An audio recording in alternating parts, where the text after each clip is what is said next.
오늘 우리가 누가복음 22장 54절부터 62절 말씀 읽었습니다. 주님의 은혜로 회복됩니다 라는 제목으로 우리가 함께 은혜를 나누고자 합니다.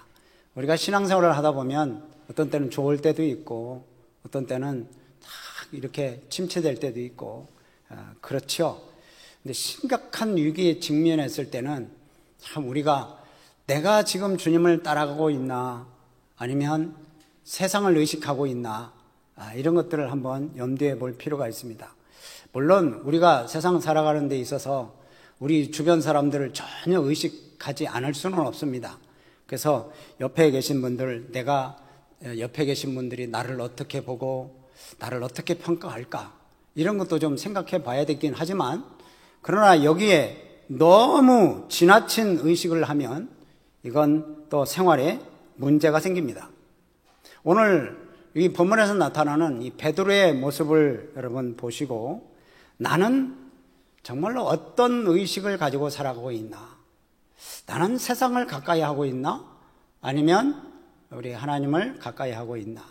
여러분 한번 점검해 보시고 또 오늘 말씀을 함께 생각해 보시기를 바랍니다. 오늘 여기 말씀을 보면 이제 예수님이 예루살렘에서 들어가시고 예루살렘 성에 들어가셔서 이제 잡히십니다. 대제사장들로 끌려가십니다. 이제 예수님은 우리를 위해서 그 고통스러운 십자가의 길을 예수님이 친히 걸어가시기 위해서 이제 직접 들어가시는 겁니다. 예수님은 이렇게 본격적으로 십자가를 지시기 위해서 들어가시는데 예수님의 수제자였던 베드로, 이 베드로는 오늘 말씀을 보면 예수님을 바짝 따라가는 게 아니라 멀찍이 거리를 두고 예수님을 따라가고 있습니다. 물론 예수님을 완전히 적게 두고 뒤로 돌아서 있는 사람보다는 훨씬 낫겠지만 따라가긴 따라가는 것 같긴 한데 그런데 멀찍이 거리를 두고 따라가고 있어요. 그래도 다행이죠. 어떻게 보면 그만큼 또 담력을 내기도 하고 했는데 그렇지만 예수님이 체포되어져서 이제 절망스럽고 이 대제사장들의 이런 대제사장의 권력 앞에 그리고 많은 사람들의 그런 생명의 위협 앞에 잔뜩 겁을 먹고 있습니다.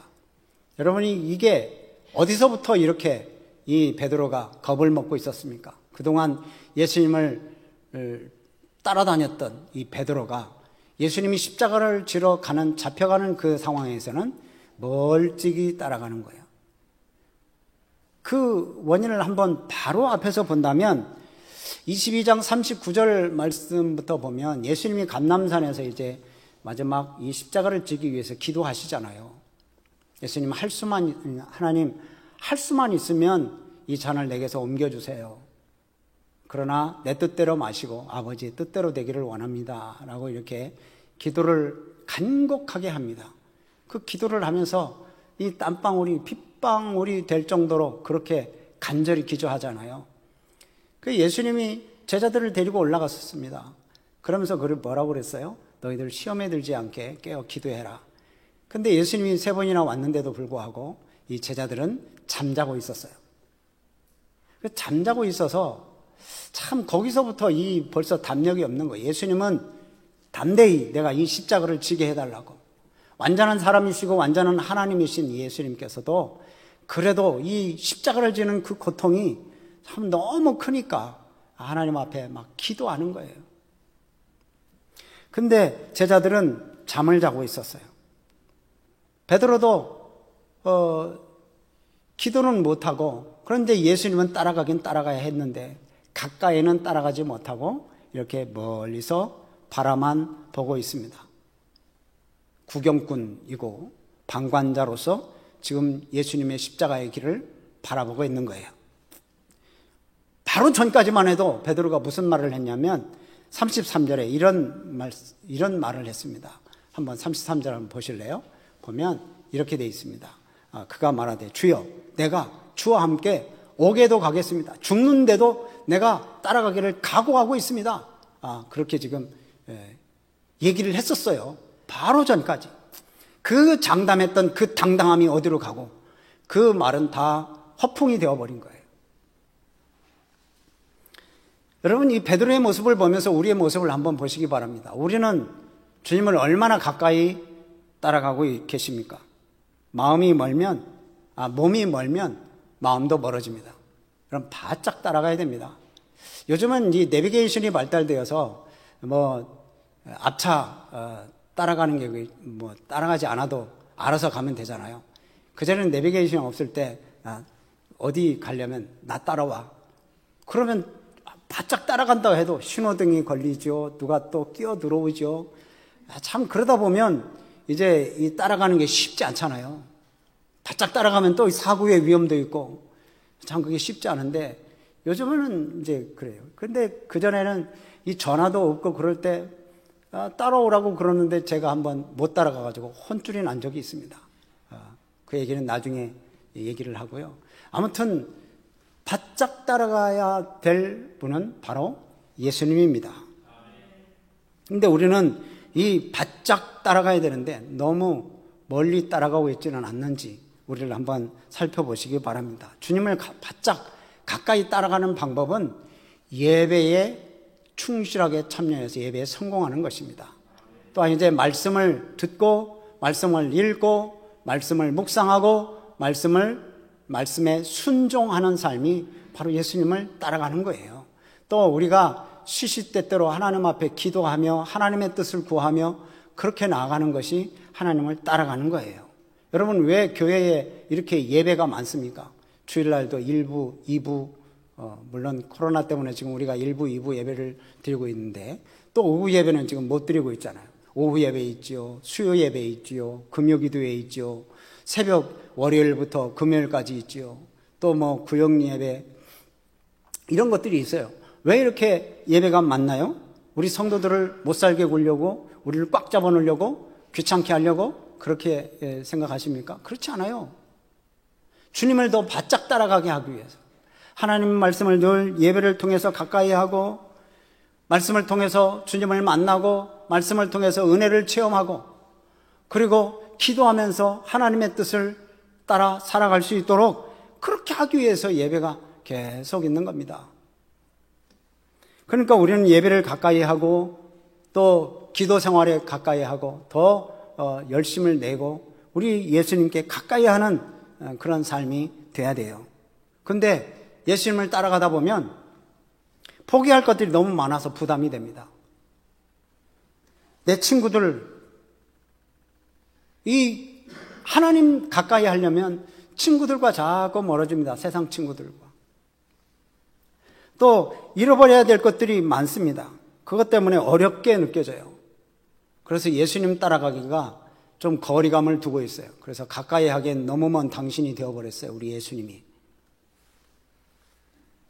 한 발은 세상에, 한 발은 주님께 그렇게 걸치고 양다리를 걸치고 있으면 여러분 이건 온전한 신앙생활이라고 볼 수 없습니다.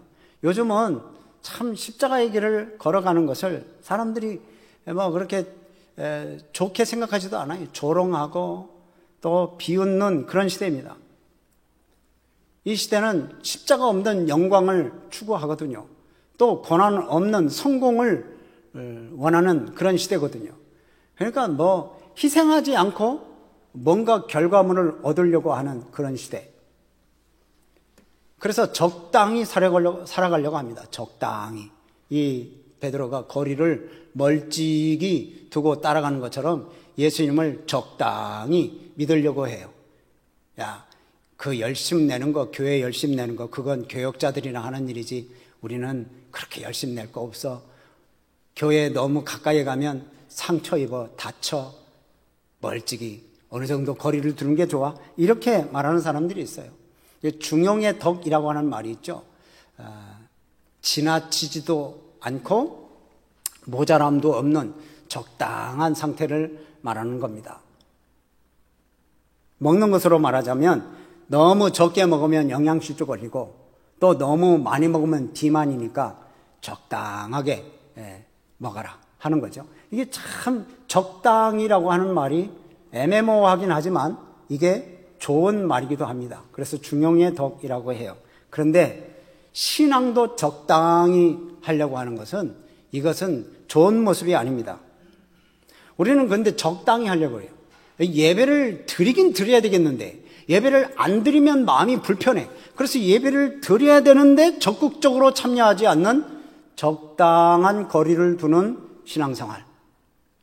내가 성경 공부를 해야 되겠는데 성경을 좀 알긴 알아야 되겠는데 내가 믿음이 연약하다는 것을 알긴 아는데 성경 공부하기는 부담스러워서 적당히 신앙생활을 하는 그런 사람.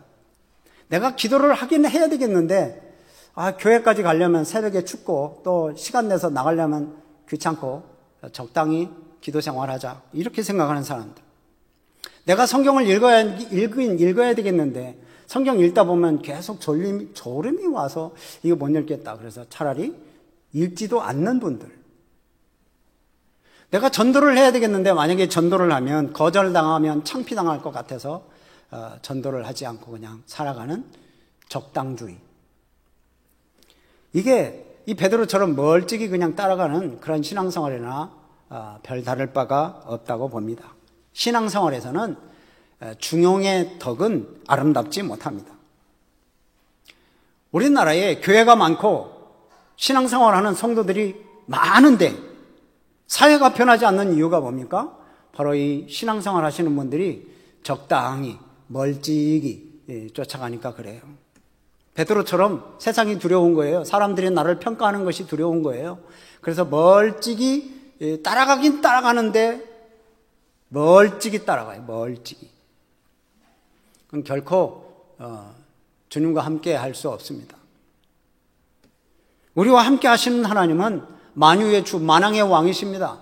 그래서 우리가 담대하게 만왕의 왕을 쫓아가는 거예요. 그 믿음을 우리가 소유하고 그렇게 살아가야 돼요. 그래서 예수님이 가신 그 길을 따라가시기를 바랍니다. 이 십자가의 길은 비록 힘이 듭니다. 그러나 우리 주님이 우리를 보호해 주시고 우리에게 은혜 베풀어 주실 줄로 믿으시기를 바랍니다. 예수님을 전심으로 따르지 않으면 여러분 빛의 자녀가 이 어둠의 질서 속에 어둠 속에 그냥 굴욕당하는 일이 생겨요. 오늘 여기 베드로가 바로 그런 굴욕을 당합니다. 여기 이제 베드로가 이렇게 멀찍이 따라가면서 예수님을 지켜보고 또 거기에서 이제 밤에 추우니까 모닥불을 피워놓은 그 불 앞에서 이제 앉아 있습니다. 사람들과 같이 이렇게 앉아 있는데 한 여종이 베드로에게 얘기를 하죠. 이 사람이 예수와 함께 있었다라고 이렇게 그 한 여종이 베드로에게 얘기를 합니다. 그때 베드로가 부인하죠. 아유 이 여자야, 내가 그를 알지 못하노라. 그렇게 아주 철저하게 거부를 합니다. 또 조금 후에 다른 사람이 보고 너도 예수님과 함께한 그 같은 도당이잖아. 이렇게 이제 58절에 얘기할 때 베드로가 뭐라고 그래요? 이 사람아, 나는 아니야. 이렇게 또 얘기를 합니다. 또 그 다음 말씀 보면 1시간쯤 지나다 1시간쯤 그 모닥불 앞에 있었으면 서로 얘기도 하고 뭐 이렇게 나눴을 거 아니에요. 그럼 이제 그 딱 얘기를 하다 보니까 이 사람이 갈릴리 사투리가 나온 거예요. 이 베드로가. 이 사람이 갈릴리 사람이다. 말소리를 들어보니까. 너도 그와 함께 있었다는 것을 내가 알 수 있겠다. 너 갈릴리 사람 맞지? 너 그와 함께 했었지? 라고 이렇게 얘기를 합니다. 그때 60절 베드로가 하는 얘기가 있습니다. 이 사람아, 나는 네가 하는 말을 알지 못해. 네가 뭔 소리 하는지 모르겠네. 이렇게 이제 시치미를 딱 떼는 겁니다. 베드로는 예수님을 알지 못한다고 3번이나 거짓말을 하면서 예수님을 부인합니다. 나는 예수님과 상관없는 자다. 난 예수님을 알지 못한다. 그동안 그렇게 자신만만했던 이 베드로였는데 예수님의 십자가의 고난 앞에서 결국 부끄러워하고 예수님을 부인하는 데 이르는 거예요. 여러분, 다른 사람들이 다 인정하잖아요.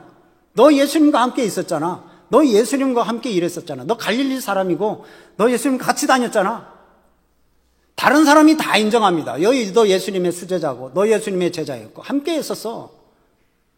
그런데 베드로는 자기 스스로가 나는 제자가 아니야. 나는 예수님을 몰라. 나는 그와 상관없는 사람이야. 라고 이렇게 얘기를 해요. 자기 스스로 부끄러워하고 아니라고 하고 스스로 예수님의 제자임을 포기해버립니다. 여러분, 예수님을 멀찍이 따라가면 별것도 아닌 것 가지고 넘어져요. 그렇게 베드로처럼 부인해버려요. 예수님을 부인해버려요. 우리들도 그럴 수도 있습니다. 너 교회 집사지? 너 교회 다니지? 아, 나 집사 아니야. 나 교회 안 다녀. 아, 너 예수 믿는다고 내가 들었는데? 아니야, 나 교회 안 다녀.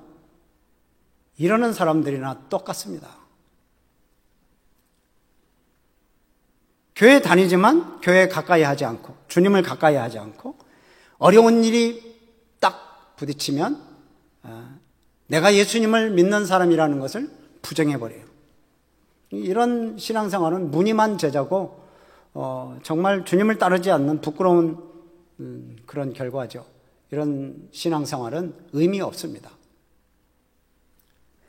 그냥 교회 마당만 밟으면서 왔다 갔다 할 뿐이죠. 근데 주님을 온전히 신뢰하고 나는 그리스도인이다. 나는 예수 믿는 사람이다. 나는 교회에서 이런 일을 한다. 이렇게 당당하게 말할 수 있는 사람. 이게 바로 예수님을 따라가는 것이고 십자가의 삶을 살아가는 것입니다. 그래서 주님을 신뢰하는 거예요. 내가 그리스도임을, 내가 예수 믿는 사람임을 인정하는 거예요. 어떤 상황이 있어도, 어떤 위협이 있어도 믿음의 사람이 되시는 우리 성도님들이 되시기를 바랍니다. 직장에서, 어떠한 사회 공동체에서 믿음의 사람이라고 왕따시킬 때, 그래서 그게 두려워서 술자리를 같이 하거나 그 죄악의 자리에 같이 하는 어리석은 사람이 되지 마시기를 바랍니다. 또 예수 믿는 사람, 너 예수 믿어, 너 융통성이 그렇게 없어. 그렇게 무시하고 멸시해도 나는 주님 말씀대로 살겠다. 나는 그리스도인으로 살겠다라고 굳건히 서시는 우리 성도님들이 되셔서 이제 우리가 예수 믿는 사람으로서 그리스도의 향기를 드러내고 이 세상에 어두워져가는 이 세상에 빛으로서의 사명을 감당하시고 또 이 썩어져가는 세상 속에 이 소금의 역할을 감당하시는 우리 성도님들이 되시기를 바랍니다. 그래서 그리스도인으로서 당당하게 살아가시기를 주님의 이름으로 부탁을 드립니다. 지금 나는 지금 어느 길을 걷고 있나? 주님과 함께 걷고 있나? 아니면 베드로처럼 멀찍이 서서 그냥 신앙생활하는 흉내만 내고 있나? 우리 스스로를 한번 점검해 보시고요. 이제 우리가 더 힘을 내서 주님 뜻대로 거룩한 삶을 살아가야 될 것입니다. 베드로가 이렇게 3번이나 예수님을 막 부인해 버렸어요. 나 예수님 몰라. 난 그와 함께 하지 않았어. 네가 무슨 말을 하는지 난 모르겠네. 이렇게 부인해 버렸는데요. 그 3번을 나 예수님 모른다고 말하는 그 순간 닭이 웁니다. 새벽 닭이 울어요. 그때 새벽 닭이 우는 것과 동시에 예수님이 베드로를 이렇게 돌이켜 봅니다. 그 순간 베드로는 이제 깨달은 거예요. 야, 닭 울기 전에 예수님을 3번 부인할 거라고 그렇게 말씀하셨는데 진짜 내가 그랬네. 그러면서 심히 통곡하고 웁니다. 여기서 보면 61절 말씀을 보면 이렇게 돼 있죠. 주께서 돌이켜 베드로를 보시니. 언제 예수님이 돌이켜 보셨어요? 베드로가 예수님을 3번 부인했을 때 닭이 우는과 동시에 주님이 베드로를 보셨어요. 여러분이 보실 때 놀라운 역사가 일어납니다. 누가복음 19장에서 우리가 살펴봤듯이 거기는 삭개오가 나오잖아요. 삭개오가 돌 무화과나무에 올라갔는데 예수님께서 그를 보시고 그를 내려오라고 그러시죠. 보실 때 엄청난 놀라운 변화의 역사가 일어납니다. 오늘 여기 예수님이 베드로를 보시는 것이 은혜입니다. 자, 예수님이 베드로를 어떻게 보셨을까요? 기분 나빠서 째려보셨을까요?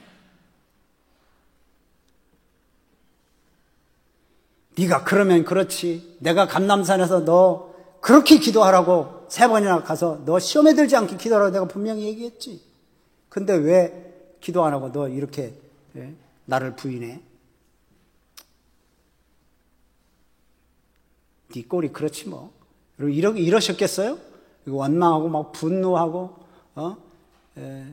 베드로를 질책하는 그런 눈빛이었을 것 같아요? 아니죠.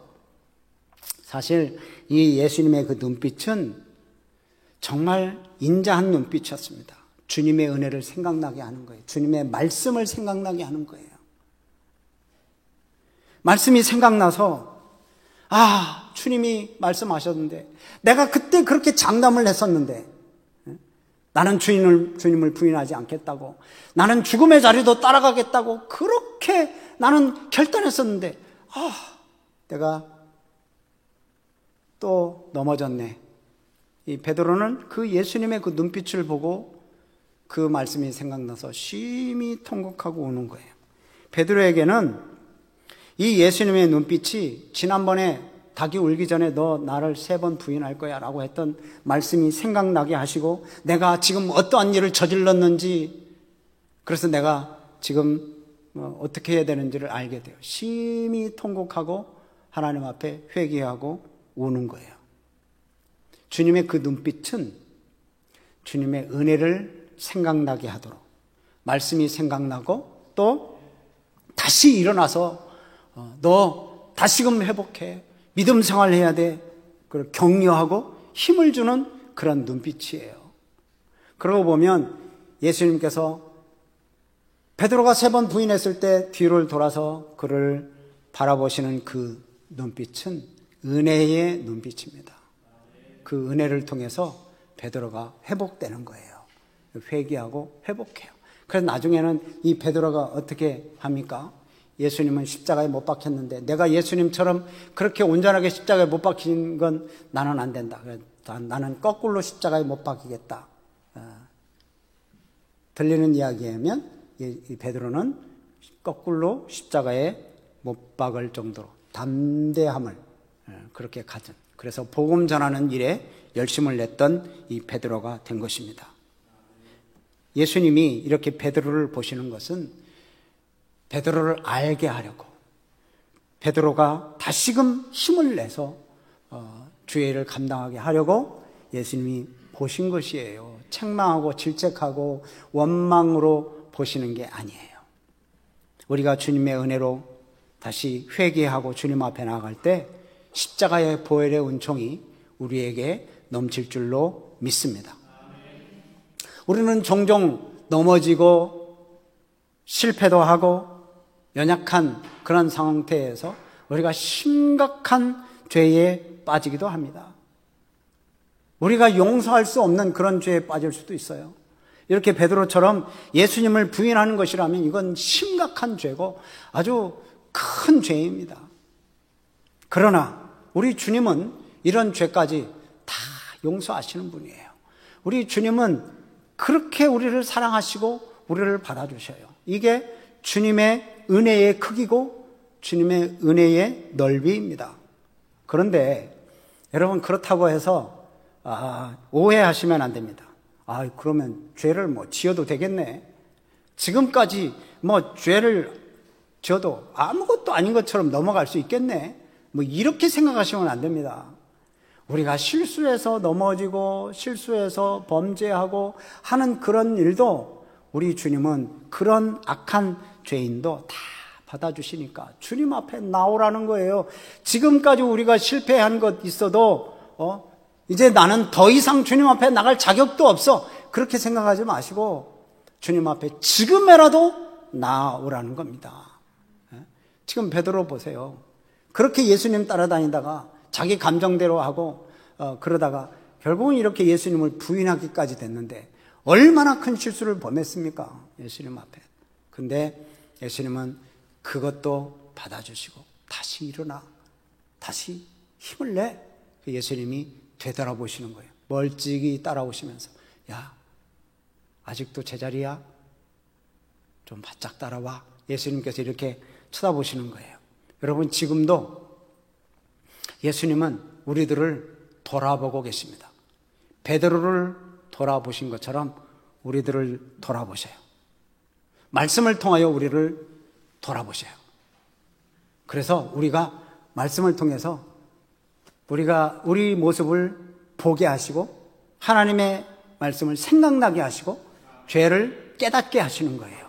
그 말씀을 우리가 들을 때 여러분 이 깨닫게 되는 그런 은혜가 있잖아요. 말씀을 딱 들으면 예수님의 음성이 들립니다. 야, 아직도 제자리니? 아직도 깨닫지 못했니? 아직도 네 생각대로 살아가니? 그래서 이제 우리 주님이 사랑의 손길을 우리에게 펼쳐 보이시면 우리를 당기시는 거예요. 그리고 우리를 쳐다보시는 거예요. 다시금 일어서라고. 여러분, 예배를 통해서 흩어진 우리들을 다시 돌아보시기를 바랍니다. 우리는 오늘 이후로 나의 연약하고 나의 실수되는 거, 그런 거 주님 앞에 좀 내려놓고 허물 많은 나를 따뜻한 눈길로 바라보시고, 그 사랑의 눈길로 바라보시는 주님의 그 눈길과 딱 마주치면 우리들에게 놀라운 변화가 일어나요. 베드로가 그렇게 멀찍이 따라다니고 사람들을 피해서 온갖 사람들을 의식해서 그렇게 도망 다니다가 예수님 그 눈빛에 다시 통회하고 회개하는 그런 모습을 봅니다. 여러분, 우리가 주님의 그 따뜻한 돌아보는 눈길, 그 눈길을 보시고 다시 은혜를 회복하시는 그런 우리 성도님들이 되시기를 주님의 이름으로 축복합니다. 아멘.